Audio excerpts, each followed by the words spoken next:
Na quinta-feira, 11 de julho, por volta das 8 horas, o corpo de Paola foi encontrado em estado avançado de decomposição entre a vegetação nas Ilhas Agrárias Beal Sur, em Mexicali. Mais tarde, a Procuradora-Geral do Estado, Maria Helena Andrade Ramírez, informou que Sérgio Daniel N., motorista do Didi, é o principal suspeito do desaparecimento e morte de Paola Bañuelos. 2 anos após o caso midiático e lamentável de Deván e Escobar, hoje a história se repete em outro canto da República Mexicana. Paola Bañuelo, 23 anos, foi se divertir com a prima numa boate da cidade. Ela considerou seguro pedir um Didi para voltar para casa. No entanto, dias depois, após uma busca exaustiva, seu corpo foi encontrado sem vida, apresentando marcas de violência. Uma das coisas que mais se assemelham ao caso ocorrido 2 anos atrás é a maneira como a jovem decide voltar para casa, pois, segundo a mãe da família, Mireia Flores, depois que a reunião terminou, suas amigas deixaram o local enquanto sua prima esperava seu pai para buscá-la. Paola, enquanto isso, pediu um Didi como meio de transporte para voltar para casa. Sua prima a deixa, vai com o pai dela vai buscar a menina. Sua prima e minha filha ficam lá esperando. Um dia, um dos meninos viu que ela entrou em um Versan preto. Sem saber, ela entrou no veículo que a levaria diretamente para sua morte prematura. Com apenas 23 anos de idade, hoje seu nome ocupa as manchetes das notícias, causando choque, indignação e um forte sentimento de impotência. O caso reverberou por todo o país, dominando a internet, onde tanto usuários quanto entes queridos da vítima deixam suas mensagens de tristeza e exigem justiça. Mas deixe-me contar um pouco sobre ela. Paola Andrea Bañuelos Flores de Mexicali, Baja Califórnia, nasceu no seio de uma família bem estabelecida. Seus pais, Juan Carlos e Mireia, a consideravam como um de seus maiores orgulhos, assim como seus outros filhos. Sempre se esforçando para proporcionar a melhor qualidade de vida, este casal se encarregou de prover, cuidar, amar e facilitar os estudos de sua filha. Por sua parte, a agora falecida havia inclinado sua carreira profissional para a área da saúde mental na Faculdade de Psicologia da Universidade Autônoma da Baixa Califórnia. Dando frutos, todos os seus esforços supostamente culminariam em sua formatura em dezembro de 2024, que ainda está por vir. Era uma jovem alegre, com muitos amigos, dedicada e muito querida pelas pessoas ao seu redor. Tinha um belo relacionamento amoroso e seu grupo de amigas com quem costumava se reunir para comer, sair para festas, fazer tarefas. Em resumo, como você pode perceber, Paola desfrutava de uma vida bastante normal, na qual felizmente tinha o apoio de seus 2 pais e irmãos. Mas acredite em mim, Paola é uma boa menina. Ela se formou em psicologia em dezembro, ela é o meu orgulho, assim como ele. Minha filha é uma boa moça. Ela ficava em casa, quase não saía. Ela era uma boa estudante. Com dezenas de ilusões à frente, a família Bañuelos nunca imaginou o rumo tão devastador que sua vida tomaria. Longe de celebrar uma formatura universitária, eles teriam que realizar um funeral sombrio. A manhã do dia 7 de julho de 2024 começou como uma manhã comum. Na casa de Paola estavam sua mãe, seus irmãos e sua querida avó. Com esta última, ela compartilhou alguns momentos de convivência e, de repente, a jovem desapareceu. A verdade é que ela tinha planos de ir comer com algumas amigas e sua prima, mas não considerou necessário avisar em casa que estaria ausente por algumas horas. Sendo domingo, não era estranho que ela aproveitasse o dia de descanso para sair e relaxar. Pois é, no domingo ela se foi, sem permissão, sem avisar.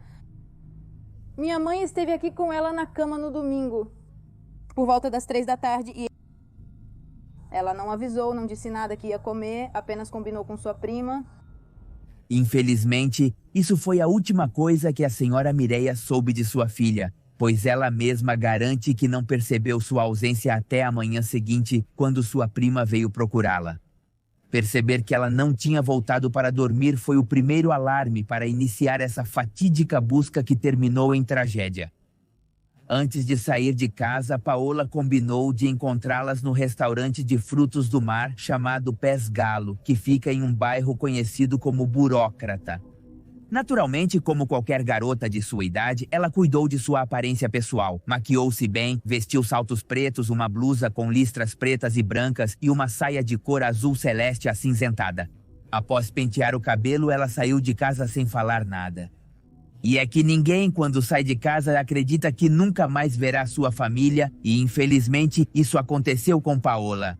Ela estava muito feliz em passar o fim de semana com suas amigas, ignorando completamente o futuro aterrorizante que a esperava ao amanhecer. No restaurante, aproveitaram uma refeição saborosa e começaram a planejar o fim do dia. Mesmo sendo domingo e muitas tendo compromissos no dia seguinte, elas acharam fácil decidir ir a uma boate, considerando a idade delas. É muito simples tomar esse tipo de decisões.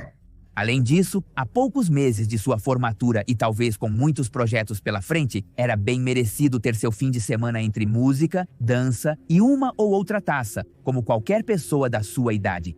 O lugar então que escolheram era conhecido pelo seu nome como La Consentida.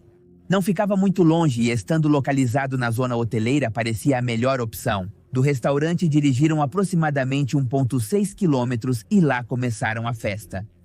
Estando perto de casa, especificamente a cerca de 3 quilômetros, não se preocuparam muito em sair cedo de lá. De repente, a meia-noite as alcançou e o ambiente ainda não diminuiu absolutamente nada. Sem dúvida, elas se divertiam tanto que quando deu 2 da manhã, todas ficaram muito surpresas com o quão tarde tinha ficado. Exatamente. Não se sabe como as amigas voltaram para casa, mas no que diz respeito às primas Bañuelos, uma delas ficou esperando seu pai para buscá-la. No entanto, Paola não seria levada por seus familiares para sua casa. Em vez disso, ela pediu um táxi pelo aplicativo na plataforma Didi, aparentemente sendo esta a melhor opção que lhe dava alguma segurança. A poucos metros de distância, havia pessoal do clube testemunhando os fatos. Ele viu como uma das meninas saiu em um carro com o pai e minutos depois o veículo do aplicativo chegou para a jovem de 24 anos. O que ele conseguiu vislumbrar à distância foi o modelo e a cor deste meio de transporte, cuja informação compartilhou depois com a polícia para agilizar a busca. Era um Versa de cor preta. Depois de algumas horas sem mais comunicação com Paola, sua prima começou a se preocupar. Foi por isso que ela foi até a família para perguntar se ela tinha chegado bem em casa. Infelizmente, o quarto da jovem de 24 anos amanheceu vazio. A senhora Maíra e o senhor Juan Carlos souberam imediatamente que algo não estava bem. Como mencionaram em entrevistas, a moça nunca foi problemática nem tinha diferenças em casa que a fizessem decidir não voltar. Muito menos costumava passar a noite fora de sua cama sem avisar. Portanto, com o auxílio do irmão da Paola, localizaram o celular dela. Este indicava uma localização exata na esquina do periférico Lei. Então eles pensaram que talvez tudo fosse um mal-entendido. Infelizmente não era assim. O dispositivo estava nas mãos de uma pessoa em situação de rua, que de forma muito cooperativa indicou que o havia encontrado jogado no pavimento. Isso claramente não era uma boa notícia. Então os pais recorreram às autoridades para fazer a denúncia correspondente. O dispositivo foi confiscado e a pessoa envolvida foi descartada como suspeita após o interrogatório. Até aquele momento, os dados que se tinham eram extremamente escassos. Minha filha aparentemente pegou um de Versa preto às 2h15 e 2h20 da manhã, mas não chega em casa. Ela não chega. Eles revisaram as câmeras aqui dos vizinhos e o Versa não foi visto por aqui pela casa. E é o que sabemos até agora.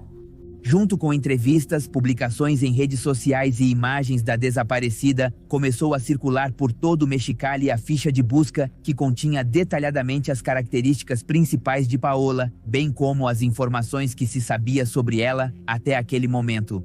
Foi vista pela última vez em 7 de julho de 2024.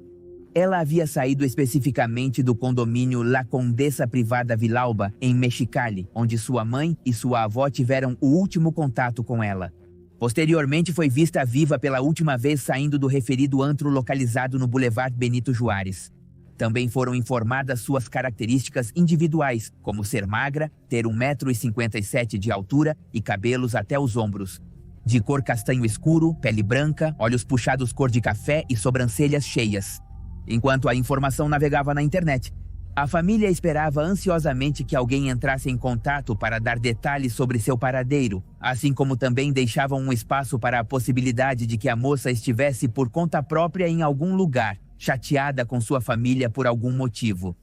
Pediam diante das câmeras que ela por favor voltasse ou, na falta disso, se comunicasse por algum meio para dizer que estava bem. Inevitavelmente, incluíam em seu discurso um apelo ao motorista do Didi, quem presumia-se a havia transportado em seu carro. Por mais dolorosa que parecesse essa teoria, Paola poderia ter sido vítima de feminicídio, privação de liberdade ou algum crime dessa natureza. Se alguém a tem, por favor, tenha piedade da minha filha, de mim. Estou desesperada, já se passou 1 dia e meio sem notícias dela. Se você tem medo de algo, existem denúncias anônimas. Por favor, filha, e se você está ouvindo, sinta a falta que sua mãe e seus irmãos sentem. Nós te amamos. Não importa o que você tenha feito. Estamos aqui te esperando de braços abertos. Você é uma boa menina. Sei que não fez nada de errado. Tenho certeza que alguém está te mantendo por aí. E você vai voltar para casa comigo. Pessoas que estão me ouvindo, ajudem-me a compartilhar. Minha filha é uma boa menina. A senhora Mireia, com escassas informações sobre o paradeiro de sua filha, pedia fervorosamente pelo seu retorno. Como se a terra a tivesse engolido. Ela foi vista dando uma entrevista após a outra, sempre com lágrimas nos olhos, desesperada e pedindo incansavelmente que, se tivessem informações, fizessem uma denúncia anônima. Ele queria encontrá-la viva, mas à medida que o tempo passava, detalhes apareciam apontando para o pior cenário. Por exemplo, a descoberta do tão famoso Versa Preto que foi visto Paola embarcar. Assim, seguindo as investigações, eles conseguiram encontrá-lo nos arredores de uma casa localizada no bairro Praderas del Sol. Estava abandonado e sem informações sobre a desaparecida. Foi então que a imagem e o nome do motorista começaram a se popularizar nas redes sociais. Sua identidade correspondia à de Sérgio Daniel. Estava oficialmente registrado na plataforma Didi. Por isso, seus dados e sua fotografia eram usados como principal suspeito. Ele também era originário de Obregón, Sonora, e imediatamente se tornou alvo de ameaças e acusações por parte dos usuários da internet. Enquanto isso, a mãe de Paola apenas recorreu a um apelo desesperado para que ele se entregasse, ou pelo menos aparecesse dizendo a verdade. Se ele a levou, onde a deixou e se a tinha que colaborasse com as autoridades. Não há nada, não há indícios, não há nada. Apenas que este rapaz taxista, se não tem nada a ver, que apareça, que nos dê uma declaração, que nos diga o que aconteceu. É a única forma pela qual também podemos encontrá-la. Se ele nos disser se a deixou em casa, não a deixou. E, pessoal, por favor, nos ajude com a busca, que tenha piedade de mim, se ele não tem nada a ver, que dê sua declaração, que se aproxime da promotoria, que não tenha medo, quem nada deve, nada teme.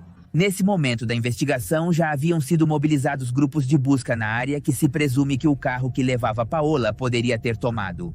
A aflita família nesse momento já temia o pior, com sentimentos conflitantes de querer saber onde estava seu ente querido, mas temendo encontrar os sinais vitais.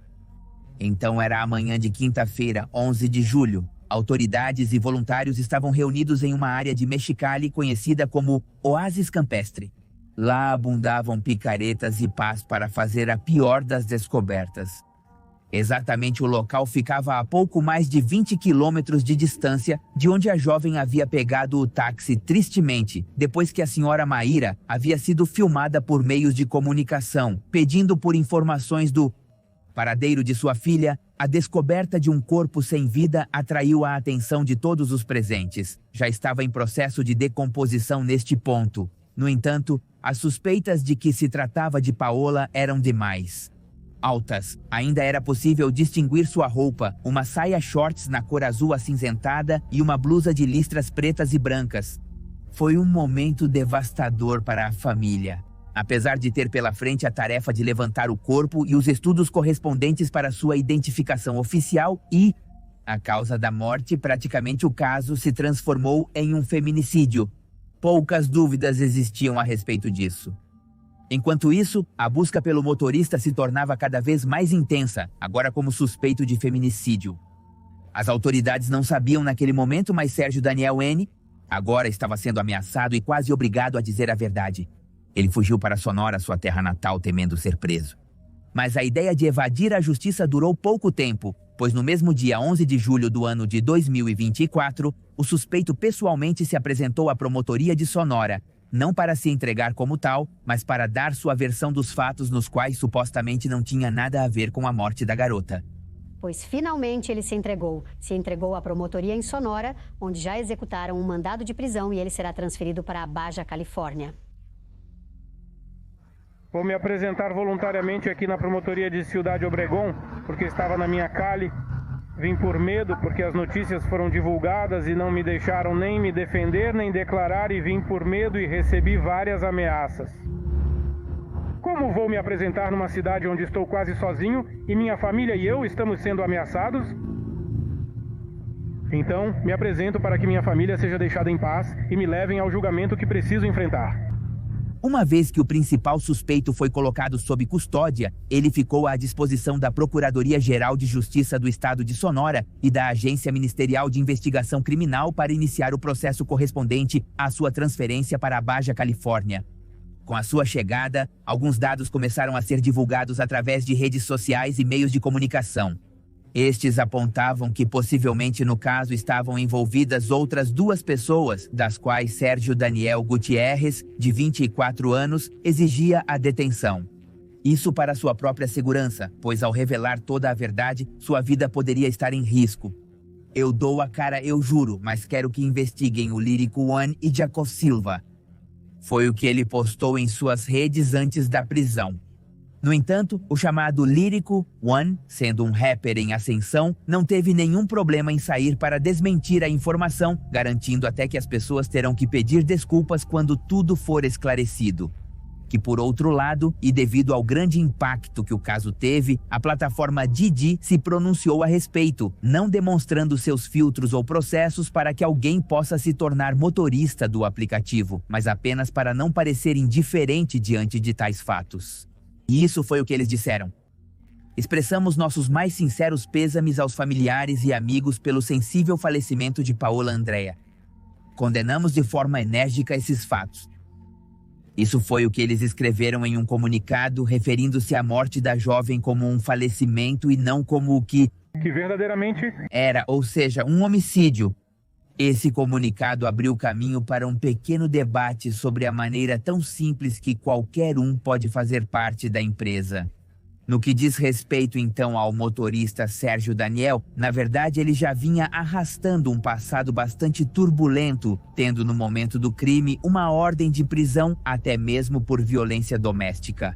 Infelizmente, os escassos filtros de segurança abriram as portas para ele muito facilmente, ignorando completamente seus episódios de agressões às suas ex-parceiras e sua mãe.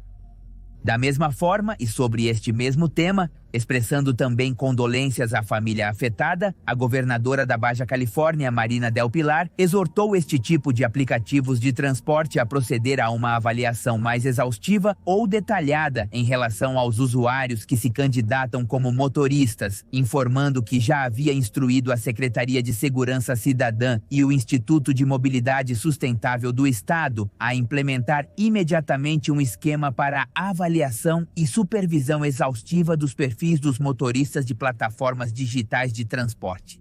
Mas, infelizmente, para que se prestasse atenção a este importante tema, uma jovem teve que perder a vida. Como um quebra-cabeça, pouco a pouco foi sendo reconstruída a terrível pesadelo que Paola teve que atravessar antes de sua espantosa morte. Por um lado, a informação fornecida pelo principal suspeito, enquanto por outro a confirmação oficial do corpo, embora nunca houvesse dúvida de que se tratava dela. Isso precisa ser esclarecido, mas mesmo com essa certeza, as autoridades se viram na obrigação de dar a notícia como deveriam.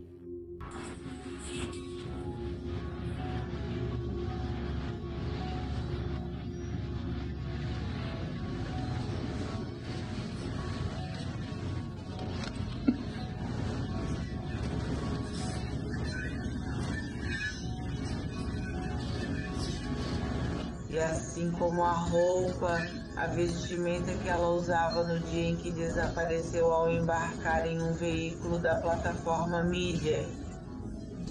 Após a identificação do corpo e os exames forenses, chegou-se à conclusão de que, infelizmente, essa jovem sofreu abuso íntimo, bem como golpes em seu corpo, principalmente nos braços, abdômen e pescoço. Quanto à causa da morte, esta resultou em asfixia por estrangulamento. Finalmente, após pouco menos de uma semana de angústia, a família da falecida sabia do calvário que ela havia passado, um feminicídio. Eles nunca imaginaram que o nome de Paola Andrea seria um dos que ocupam esses cartazes tão dolorosos que são erguidos durante uma marcha onde se exige justiça. Por outro lado, e pelo menos claro dentro da tragédia, Sérgio Gutierrez está em prisão preventiva, que infelizmente até o dia de hoje tem a atenção das autoridades em Baja Califórnia, que esperamos que apliquem todo o peso da lei, pois sua personalidade o descreve como um sujeito violento capaz de intimidar sua própria família. Nossas investigações o apontam como um suposto responsável por esses terríveis acontecimentos, que ao se ver encurralado e sem saída, optou por se entregar à justiça como última medida. A Procuradoria reuniu evidências que apontam o detido como uma pessoa violenta e agressiva ao ponto de atacar seus próprios familiares, incluindo sua própria mãe, e colocar suas vítimas em risco. Isso foi o que disse a titular da Procuradoria-Geral do Estado da Baixa Califórnia, Maria Helena Andrade Ramírez. No entanto, esse não foi o único tema abordado pela procuradora, pois ela fez uma série de comentários que despertaram certo grau de indignação em usuários de redes sociais, abrindo caminho também para uma polêmica que, sem dúvida, está muito longe de chegar ao fim. Isso se refere à conhecida revitimização, pois ainda se mantém o velho discurso de não saiam sozinhas, ou, como neste caso, não viajem sozinhas, nos quais, de certa forma, se coloca um pouco de responsabilidade sobre o que pode acontecer a elas caso o façam. Acredito que definitivamente nos alerta como pais para estarmos atentos e como amigos e comunidade para que as jovens não viajem sozinhas por qualquer motivo que tenha sido a saída definitivamente, mesmo que sejam veículos de plataforma. Como você pode ver, essas foram as palavras do promotor que, de certa forma, como eu disse, responsabiliza a vítima. Mas bem, como hoje em dia já é uma dolorosa rotina, as ruas de Mexicali rapidamente se encheram de manifestações clamando por justiça. Nessas marchas é muito comum ver mulheres que passaram por uma situação semelhante e suas filhas estão desaparecidas. Por isso, o sentimento de empatia conseguiu essa união onde as pessoas saem com seus cartazes para fazer valer sua liberdade de expressão, principalmente ao dar voz a essas mulheres que perderam a vida em circunstâncias semelhantes. Foi o Estado! O Estado foi responsável! Foi o Estado! Foi o Estado! Qual resposta o governo deu? Arquivamentos. Como sempre, não é? Porque eles não têm provas suficientes para prender um culpado porque estão investigando. Já estamos cansadas de tanta impunidade. Esta mulher, que tinha uma amizade íntima com Paola, não conseguiu conter sua raiva considerando a lamentável situação. Falou dos sonhos de sua amiga, de sua vida interrompida e de seu desejo de ver o culpado ou os culpados atrás das grades. Houve vários protestos em nível nacional antes de ser divulgada a notícia da vinculação ao processo do principal suspeito, que é o motorista do Didi, Sérgio Gutierrez, acelerando de maneira impressionante todo o protocolo legal. Os crimes atribuídos a este indivíduo correspondem aos de desaparecimento forçado e feminicídio, o que foi divulgado através de uma audiência que supostamente a família da vítima não pôde comparecer porque coincidiu com o dia do último adeus, ou seja, os serviços funerários da senhorita Paola Andrea. Na sala onde se pode ver o acusado com o característico traje laranja, também foi dito que seria aberto um período de 6 meses para realizar as investigações correspondentes e reunir as provas necessárias para comprovar sua culpa. Naturalmente, ele foi mantido em prisão preventiva, onde permanecerá até que os meses de investigação determinados pelo juiz sejam concluídos, o mesmo que durante a audiência se dirigiu diretamente ao acusado para lhe dizer algumas palavras. Apesar de você estar preso, você tem uma bênção respira e a jovem Paola não.